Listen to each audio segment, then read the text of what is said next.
দেখুন বন্ধুরা, এই যে কাচের বোতলে আমি এই জলটা রেখেছি। এর ভিতরে আমি এই যে 3 টুকরো লেবু দিলাম, যে কোনো লেবুই দিতে পারেন।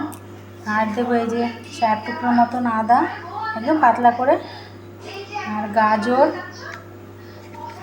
এইগুলো সব আমি আজকে দিয়ে রেখে দেব, কালকে সকালে খাওয়া হবে। এখানে দেখুন শসা আছে, শসা দিয়েছি। আর এখানে বিট দিয়েছি। আর এখানে দেবো এই যে পুদিনা পাতাটা দেবো। আর দেবো এই চিয়া সিড, দেখছেন, এই 1 চামচের মতন চিয়া সিড দিয়ে দিলাম। এতে অনেক কিছু, এই জলটা খেলে অনেক উপকার আছে।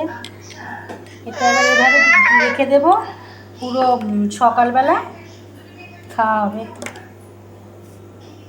এইভাবে দিয়ে এইভাবে চাকরিয়ে এবার এইভাবে রেখে দেবো, কালকে সকালে জলটা খাবো।